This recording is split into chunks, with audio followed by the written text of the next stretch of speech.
Alassane Ouattara convoque un Conseil national de sécurité restreint. Objectif, préparer la guerre totale contre le Mali. Alassane Ouattara, en pleine hystérie, a convoqué un Conseil national de sécurité restreint, ou plutôt devrais-je dire un Conseil de guerre, en prélude à la session extraordinaire du Conseil national de sécurité, comme annoncé dans ma publication intitulée « Grave danger de guerre, Côte d'Ivoire-Mali ». Alassane Ouattara convoque ce jour, 12 septembre 2022 à 17h, un Conseil national de sécurité, ou plutôt de guerre. Il a réuni certains caciques de son régime afin de leur révéler ses intentions au sujet de la crise diplomatique entre la Côte d'Ivoire et le Mali, autour de la question des soldats ivoiriens détenus dans ce pays et poursuivis pour mercenariat. À cette réunion de crise, il y avait le général Vagondo Diomandé, ministre de la Sécurité, Fidel Sarasoro, directeur de cabinet du chef de l'État, Kandia Kamisoko Kamara, ministre d'État, ministre des Affaires étrangères, Tenebiraima Ouattara Dilafiol, ministre d'État, ministre de la Défense. Lors de cette réunion, pendant laquelle il était particulièrement offensif, le dictateur des Lagunes a déclaré à ses collaborateurs, selon ses propres mots, que la junte malienne avait épuisé son capital de patience et qu'il entendait en découdre une fois pour toutes avec le régime des colonels. Pour lui, face au blocage diplomatique et la lenteur de la diplomatie togolaise, pour obtenir la libération inconditionnelle de ses soldats, il ne reste plus que l'option des armes et il est prêt pour cela.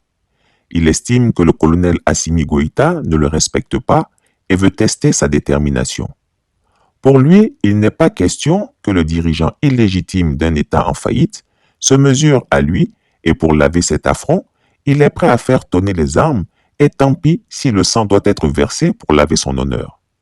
À l'inquiétude évoquée par ses visiteurs surpris d'une telle annonce et anxieux des conséquences d'un conflit qui sera nécessairement long, pénible et forcément sanglant, Alassane Ouattara les a rassurés en déclarant qu'il aurait le soutien de la France et de plusieurs pays de la sous-région. Une coalition sous-régionale soutenue par la France sera à ses côtés dans la confrontation avec le Mali, a-t-il affirmé, pour rassurer ses ouailles. En effet, le dictateur des Lagunes avait discrètement missionné la semaine dernière son petit frère, Tenebiraima Ouattara Dilafiol, à Paris, pour ficeler toute l'opération militaire avec les autorités françaises. Il leur a demandé le secret absolu sur ce conflit imminent, car une guerre ne s'annonce pas comme on annoncerait des mesures gouvernementales. Il a assigné des missions à ses ouailles. Ainsi, leur a-t-il demandé d'immédiatement mobiliser la jeunesse du RHDP, afin que celle-ci monte dès à présent au créneau pour chauffer à blanc l'opinion publique nationale. Il faut que les jeunes du parti au pouvoir fassent monter le mercure et exigent que le gouvernement réagisse pour sauver l'honneur de la Côte d'Ivoire. Certains jeunes pro-Ouattara devront s'en prendre à des intérêts maliens bien ciblés, tandis que les réseaux sociaux, via les cyberactivistes inféodés au pouvoir, seront mis à contribution pour diffuser le message suivant « À chacun son malien ». Assimi Goïta veut des contreparties. Il l'a déclaré à l'occasion d'une visite du ministre nigérian des Affaires étrangères à Bamako. Il parle bien sûr de la libération des 46 soldats ivoiriens détenus dans la capitale malienne. Depuis le 10 juillet, le gouvernement malien les présente comme des mercenaires. Néanmoins, 3 soldats ont été récemment libérés. Le chef de la junte malienne veut maintenant les échanger contre des opposants réfugiés en Côte d'Ivoire. Il s'agirait en particulier de Karim Keïta, fils de l'ancien président Ibrahim Boubacar Keïta, et de Tieman Hubert Koulibaly, ancien ministre de la Défense et des Affaires étrangères. Pour le moment, le gouvernement ivoirien n'a pas réagi à cette demande. Mais le mouvement CONASU, qui s'est créé pour la libération des soldats, ne cache pas sa colère. C'est une prise d'otage et c'est de la manipulation, c'est du chantage. Il y a plus de 5 millions de Maliens ici en Côte d'Ivoire où nous sommes en train de sillonner les hameaux et les villes, les villages pour parler du vivre ensemble, pour parler de paix. Qu'il arrête de faire du chantage avec le président Alassane Ouattara. C'est un changement de ton de la part du Mali qui parlait jusqu'à aujourd'hui d'une solution négociée. Le Togo a même été chargé de mener une médiation et son ministre des Affaires étrangères a mené déjà des discussions entre les deux parties. Il faut en outre que les soldats soient surexcités et réclament la libération immédiate de leurs frères d'armes ou la guerre totale. Une campagne de communication sera mise en place pour accuser Guillaume Soro de manipuler la junte malienne et de la pousser à la confrontation avec le régime d'Alassane Ouattara. Bon, déjà, désolé pour le mot que je vais utiliser, mais moi j'estime en tout cas que le gouvernement mali est un gouvernement de voyous. Parce que moi, j'estime qu'ils sont en train de jouer en fait sur le populisme. Il faut savoir que depuis la chute de IBK, il y a de plus en plus en fait d'attaques djihadistes dans le pays. Donc, ils utilisent en fait la situation actuelle, c'est-à-dire le fait d'emprisonner nos 49 soldats pour pouvoir faire digression en fait sur ce qui est en train de se passer dans leur État au Mali. C'est-à-dire que pour se montrer comme étant un gouvernement fort et qui lutte en fait, en tout cas pour le bien-être de ces populations. Donc, du coup, le fait d'avoir comment dirais-je, introduit la justice sur nos 49 soldats, c'est comme si en fait il se présentait comme étant un État fort, donc qui lutte pour donc la stabilité du pays en indexant donc la Côte d'Ivoire. Ce qu'il faut savoir aussi, c'est que Guillaume Soro est l'un des conseillers de la junte malienne aujourd'hui. Donc oui. Ah bon? Donc oui. D'accord. J'avais pas cette information-là. Bon, en tout cas, les indiscrétions disent que Soro Guillaume est donc un des conseillers de la junte malienne, donc ce qui fait que la situation est assez délicate et qu'il faut qu'elle se joue en fait à un niveau politique également. D'accord. Ce qu'il faut savoir, c'est que le fait de retenir donc nos 49 soldats chez eux, ça peut grogner aussi en caserne chez nous. D'accord. Voilà, parce qu'on retient en fait de l'autre côté leurs frères d'armes. Donc en fait, c'est peut-être une stratégie politique aussi pour emmener l'État ivoirien à agir violemment contre l'État malien et finalement on va se retrouver en guerre avec un de nos voisins, ce qui serait totalement inadmissible. Le 19 septembre 2022, certains jeunes militaires sélectionnés en secret devront simuler des attaques ou des mouvements d'armes pour donner le prétexte d'accuser frontalement Guillaume Soro de tenter une fois de plus de déstabiliser le régime d'Abidjan en complicité avec le colonel Assimi Goïta. Avant de lever la séance, il leur a confié qu'un Conseil national de sécurité restreint aurait lieu cette même journée, du 12 septembre 2022, et il devrait méthodiquement préparer la confrontation avec le Mali, car pour lui, toutes les voies de négociation sont désormais closes et que l'heure est venue de se mesurer militairement. Comme je vous l'ai déjà mentionné, après avoir donné congé à son cercle restreint, le vieux dictateur, qui se voit en chef de guerre, a ensuite tenu des conciliabules avec quelques diplomates européens. Il les a informés de sa volonté de participer à une rencontre avec certains chefs d'État de la CEDEAO en marge de l'Assemblée générale des Nations unies. Il expliquera à ses homologues qu'il ne supportait plus le chantage des dirigeants maliens et qu'il fallait absolument que la communauté sous-régionale ainsi que la communauté internationale rappellent à l'ordre les petits colonels au pouvoir au Mali, sinon chacun sera comptable de ce qui adviendrait. Un pays ami et des populations frères et sœurs, par conséquent, il n'est pas question pour nous de nous engager dans une quelconque tentative de déstabilisation. Vous dites de faire la transparence, je pense que c'est les Nations Unies qui doivent faire la transparence totale dans cette affaire, et c'est pour cela d'ailleurs que j'ai eu un entretien avec Madame la vice-secrétaire générale, Madame Amina, le mardi dernier, et tout le monde regrette cette situation et je pense qu'il faut qu'il y ait un dénouement rapide. Alors, pour être précis, ce que dit l'ONU déjà, c'est que la Côte d'Ivoire et les Nations Unies ont bien passé un accord portant sur ce statut NSE, des éléments nationaux de soutien, en vertu duquel, je le rappelle, ça veut dire qu'un pays contributeur de troupes peut apporter un soutien complémentaire à un contingent déployé au sein d'une mission de maintien de la paix, en l'occurrence à la MINUSMA, la mission onusienne au Mali. Cet accord, il a été passé en 2019. Mais depuis, selon les Nations Unies, aucun soldat ivoirien n'a été formellement déployé sous ce statut. Et ça, c'est tout nouveau, c'est RFI qui l'a révélé entre hier et ce matin, puisqu'avant cela, et pendant plusieurs jours, les porte-paroles des Nations Unies, à New York, comme à Bamako, assuraient que les 49 soldats arrêtés au Mali avaient bien ce statut. C'était la ligne officielle de l'ONU.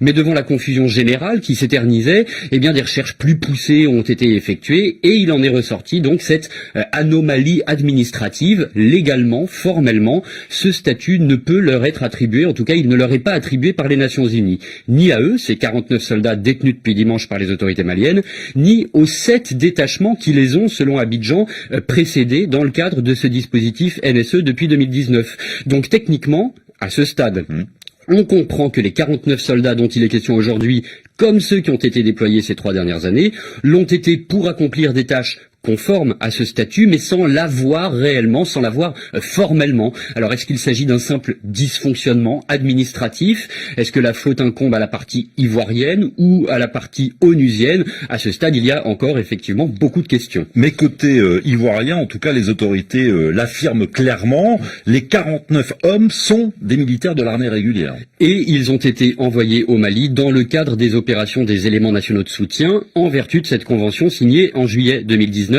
entre la Côte d'Ivoire et l'ONU. C'est effectivement ce qui est indiqué dans le communiqué publié à l'issue du Conseil national de défense mardi soir, et c'est ce qu'ont répété les autorités militaires ivoiriennes hier. Alors selon les précisions d'un haut gradé de l'armée ivoirienne, ces soldats étaient même affectés à des missions de sécurisation de sites onusiens, à l'aéroport de Bamako notamment, et sur des entrepôts logistiques, des missions qui sont sous-traitées par la MINUSMA ou au moins par l'un de ses contingents à une entreprise privée, Sahel Aviation Service, SAS, une entreprise qui, malgré nos sollicitations, n'a pas souhaité communiquer aucune précision, ce qui là encore est source d'interrogation, puisqu'on a toujours du mal à comprendre qui emploie qui exactement. Il a expliqué aux diplomates qu'il est le dernier rempart entre la Russie de Poutine et l'Afrique de l'Ouest, où l'influence occidentale demeure prépondérante. Si on laisse le Mali, appuyé par la Russie, humilier impunément la Côte d'Ivoire, ce serait la porte ouverte à la séduction russe auprès de la jeunesse africaine. Cela susciterait une crainte auprès des États riverains qui ne se sentiraient plus protégés par le parapluie militaire occidental. Il a rajouté que par conséquent, il ne comprenait pas le peu d'engagement des Occidentaux à le soutenir dans cette lutte qui l'opposait au président Goïta. Le tyran ivoirien a sollicité avec force le soutien de leur pays et a promis, s'il bénéficie de l'aide de la communauté internationale, de provoquer la chute de la junte militaire au pouvoir au Mali. Les diplomates européens présents ont promis de faire tout leur possible pour lui obtenir l'aide de leur pays, sans toutefois oublier de lui rappeler que suite à la crise économique qui frappe l'Europe, le soutien de leurs États ne pouvait être massif. De plus, ils lui ont rappelé que la plupart des États européens ont fourni d'énormes quantités d'armes à l'Ukraine dans sa guerre face à la Russie et qu'il serait difficile de prélever encore d'autres armes sur les stocks restants sans affaiblir considérablement la capacité de ces États à se protéger eux-mêmes en cas de guerre. Ils ont néanmoins promis de faire leur possible pour qu'ils ne soient pas tout seuls en cas de confrontation militaire avec le Mali. Certains diplomates l'ont cependant interrogé sur sa capacité à mener une offensive militaire victorieuse contre le Mali, vu que, selon leurs informations, il y aurait des remous dans la troupe qui reprochent à ses chefs leur incapacité manifeste à faire libérer leurs frères d'armes détenus depuis plusieurs mois et qui risquent de lourdes condamnations. L'octogénaire supermenteur les a rassurés qu'avant de lancer son opération, il prendrait des dispositions et s'assurerait que ce sont les officiers généraux les plus fidèles qui conduiront les opérations. Quant aux autres, a-t-il promis, ceux qui font preuve de peu d'empressement pour aller à la guerre, il s'occupera d'eux plus tard, à bon entendeur.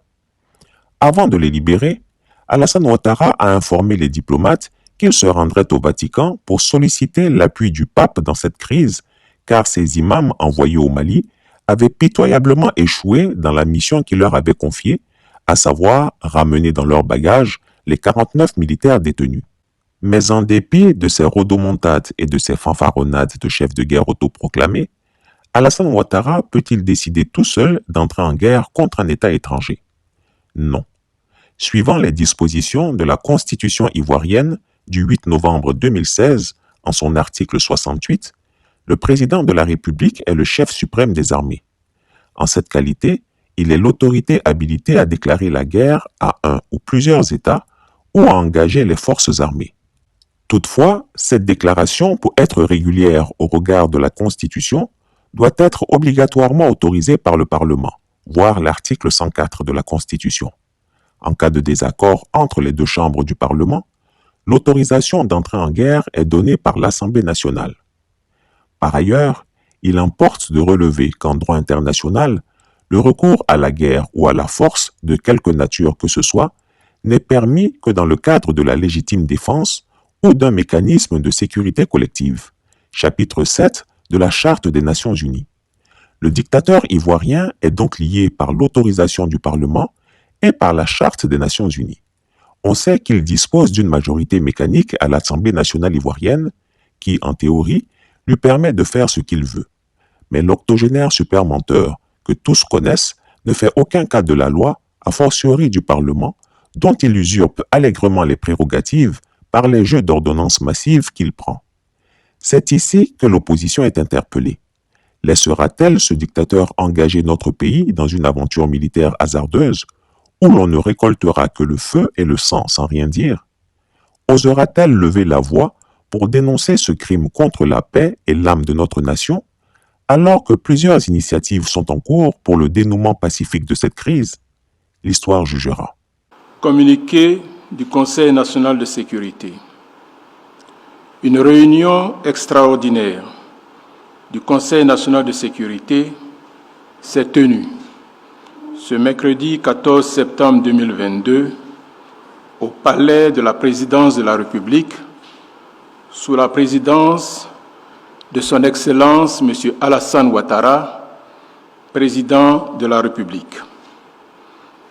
Au cours de cette réunion, qui a porté sur la situation des 46 soldats ivoiriens encore détenus au Mali, le Président de la République a informé le Conseil national de sécurité des initiatives prises par Son Excellence M. Faure Gnassingbé, Président de la République togolaise, et plusieurs autres chefs d'État, notamment Son Excellence M. Macky Sall, Président de la République du Sénégal et Président en exercice de l'Union africaine, Son Excellence M. Oumaro Sissoko Embalo, Président de la République de Guinée-Bissau et Président en exercice de la CEDEAO, Son Excellence Colonel Paul-Henri Sandaogo Damiba, Président de la transition du Burkina Faso, Son Excellence M. Muhammadu Buhari, Président de la République fédérale du Nigeria, Son Excellence Colonel Mamadi Doumbouya, Président de la transition de la République de Guinée, et Son Excellence M. Antonio Guterres, Secrétaire général des Nations Unies, en vue d'une résolution par voie diplomatique de la crise entre la Côte d'Ivoire et le Mali, crise qui est consécutive à l'arrestation le 10 juillet 2022 à Bamako de 49 soldats ivoiriens. Ces soldats ivoiriens, déployés au Mali en qualité de 8e détachement de l'élément de soutien national au sein de la mission multidimensionnelle intégrée des Nations Unies pour la stabilisation au Mali, MINUSMA, ont été interpellés et mis aux arrêts au motif qu'ils étaient des mercenaires. La Côte d'Ivoire a réagi officiellement le 12 juillet 2022 à travers un communiqué du Conseil national de sécurité pour, d'une part, indiquer que les 49 soldats étaient bel et bien des militaires ivoiriens en mission officielle et légale au Mali, et d'autre part, exiger leur libération sans délai. Toutefois, en dépit des preuves fournies, notamment au cours d'une rencontre le 28 juillet 2022 à Lomé, attestant du caractère légal et légitime de la mission de ces soldats ivoiriens au Mali, la justice malienne a inculpé le 15 août 2022 les 49 militaires ivoiriens pour tentative d'atteinte à la sécurité de l'État. Plusieurs contacts avec les officiels maliens ont par la suite permis de conclure que des incompréhensions et des manquements étaient à l'origine de l'arrestation de nos soldats. En conséquence, 3 soldats ont été libérés et ont regagné la Côte d'Ivoire le 3 septembre 2022. Le 9 septembre 2022, alors que l'on s'attendait à la libération prochaine des 46 autres soldats, dont l'arrestation était considérée par le Mali comme une affaire judiciaire, les autorités maliennes ont demandé qu'en contrepartie de la libération de ces 46 militaires, la Côte d'Ivoire extrade vers le Mali des personnalités qui, selon elles, bénéficient de la protection de la Côte d'Ivoire pour déstabiliser le Mali. Cette demande confirme, une fois de plus, le fait que nos soldats ne sont en aucun cas des mercenaires, mais plutôt des otages.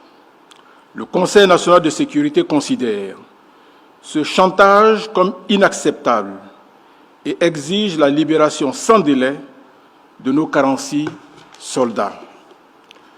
Le chef de l'État indique à nouveau que la Côte d'Ivoire, pays attaché à la paix, à la stabilité et au respect de l'état de droit dans la sous-région, ne peut s'inscrire dans une logique de déstabilisation d'un pays tiers. En outre, il rappelle ces instructions selon lesquelles les opposants politiques étrangers vivant en Côte d'Ivoire sont tenus d'observer en toutes circonstances un devoir de réserve absolue concernant les affaires intérieures de leur pays d'origine. Au regard des derniers développements qui sont de nature à porter atteinte à la paix et à la sécurité dans la sous-région, le président de la République a instruit la ministre d'État, ministre des Affaires étrangères, à l'effet de saisir la commission de la CEDEAO en vue de la tenue, dans les meilleurs délais, d'une réunion extraordinaire des chefs d'État et de gouvernement pour examiner la crise entre la Côte d'Ivoire et le Mali en vue d'aboutir à la libération de nos soldats dans les plus brefs délais. Le président de la République réitère aux 46 soldats injustement arrêtés au Mali, ainsi qu'à leurs familles, tout son soutien et sa solidarité dans ces moments difficiles. Le chef de l'État exprime à nouveau ses félicitations aux forces de défense et de sécurité pour la sérénité dont elles font preuve face à cette crise. Enfin, il exhorte les Ivoiriennes et les Ivoiriens au calme et à la retenue. Il les assure que toutes les dispositions sont prises pour que nos vaillants militaires regagnent bientôt notre pays. Fait à Abidjan, le mercredi 14 septembre 2022. Chris Yapi ne ment pas. Retrouvez Chris Yapi sur ses deux chaînes YouTube, sa chaîne Dailymotion, Instagram et VK.